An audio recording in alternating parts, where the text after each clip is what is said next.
in her gods. The Roman yoke had become more than Jews could bear. They revolted, and it was a rebellion that took mighty Rome almost 4 years to crush. Now the wrath of Rome came down upon Israel in full fury. There was an explosion of fleeing Jews that reached to every known part of the globe. In their exile, they were sustained by the promise as set down by their prophets. This is what the Lord Almighty says. I will save my people from the countries of the east and the west. I will bring them back to live in Jerusalem. They will be my people. But Jerusalem fell into the hands of Muslim powers that Islamized it. For centuries, the land called Palestine was a part of the Ottoman Turkish Empire until the Turks were defeated in World War I. This permitted a trickle of Jews to return to the homeland. Then in the 1930s, from Nazi Germany, came shock waves of Jew-hating that paled the persecutions of the past. Jews were marked with yellow stars. Jewish storefronts were smashed. Synagogues were burnt down, sometimes with their congregations inside. By the millions, Jews were shipped to concentration camps in a program designed to annihilate the Jewish people once and for all. World War II erupted. After Germany's defeat, Jewish survivors of the Holocaust sailed to the shores of their ancient homeland, only to be turned back. Then, after 9 months of debate, the United Nations voted to partition Palestine into an Arab and a Jewish state. On the 14th of May of 1948, the new state of Israel was born, and with it, the first sign pointing to Christ's return. People danced in the streets. They came singing. Jews as different from each other as Morocco is from Manhattan. Jews from the Kasbahs and the souks, from New York's garment district, from hiding places in Amsterdam, from England and Switzerland, from refuge in Sweden, from India and Ethiopia, from Yemen and Detroit. Theirs was a biblical bonding to a land that most of them had never seen. I will plant Israel in their own land, never again to be uprooted from the land I have given them. These words of the prophet Amos were spoken some 2,700 years ago. Israel restored. To the world it seemed like the impossible dream, yet one by one the barriers that made it so were removed. Many believe by the hand of God.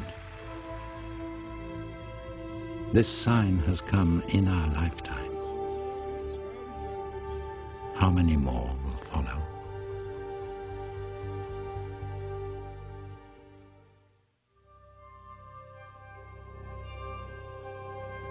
The second sign, Europe united.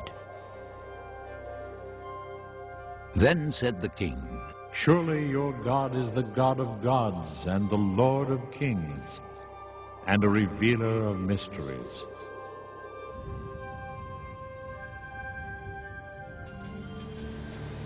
Once this city of Rome was the greatest capital in the Western world. Today, Rome is still a capital of one of several Western European nations that have formed a confederation known as the European Union, or more commonly, the EU.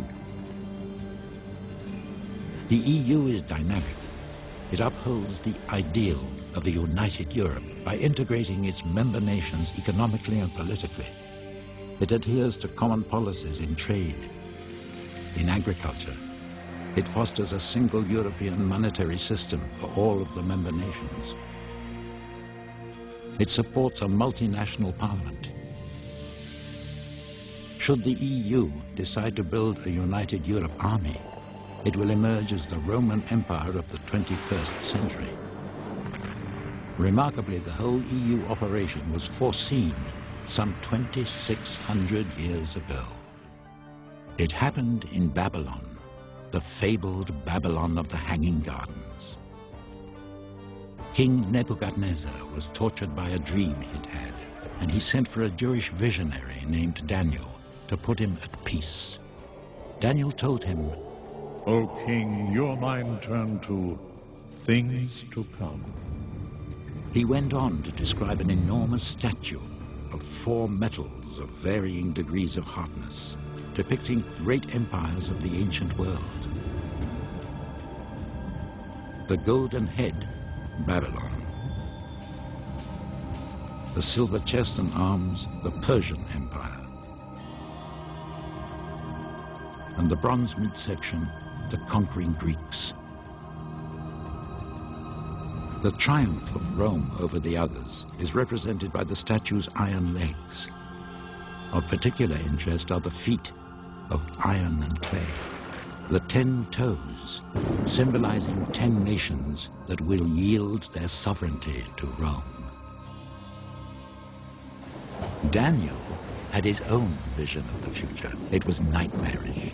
He saw 4 terrible beasts rising up out of the sea.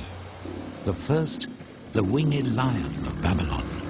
The second, a bear, symbolizing the Persian Empire. The third, a leopard, symbolizing Alexander the Great and his empire. The fourth beast, most terrifying of all, Rome, which devoured the other 3. It had large iron teeth. It crushed and devoured its victims. It had 10 horns. The prophet goes on to say that only after this Roman superpower is destroyed will Christ return to earth and establish a kingdom that will not pass away. But the idea of imperial Rome never really died. The ghosts of the Caesars have always loomed behind European leadership. In the 8th century, Charlemagne was crowned Holy Roman Emperor. The Holy Roman Empire reached its zenith during the Renaissance under Charles V. Napoleon so craved Roman imperial power that he crowned himself emperor. Rome reached well into the 20th century with a Tsar Nicholas and a Kaiser Wilhelm. The titles Tsar and Kaiser mean Caesar. Benito Mussolini strutted through his 21-year dictatorship of Italy as a Caesar. With wild enthusiasm, the people hailed him, Il Duce, Duce, meaning our leader, our leader. He restored the old Roman name for the Mediterranean, Mare Nostrum, our sea. The emblem of his iron-fisted rule was the fasces, a bound bundle of rods displayed in ancient Rome as a symbol of authority. While he ruled, he was pompous proof that even in the 20th century, the notion of imperial Rome is far from dead. Today, the flags of the European Union are flying over many of the ancient empires' territories. The United States of Europe.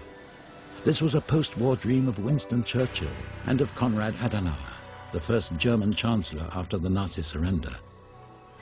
To this end, in 1958, Europe's leaders met on Rome's Capitoline Hill and established the European Common Market, which grew to become the European Union we know today. If the EU is indeed the coalition of 10 nations, foreseen by the prophet Daniel, it will become a political superpower. Industrially, it will be one of the most productive powers on earth. It will support a huge multinational army with the most sophisticated weapons. And, says the prophet, it will enforce one credo, one religious yoke on all within its sphere. Who will be the master of this political powerhouse, this economic giant, this military colossus?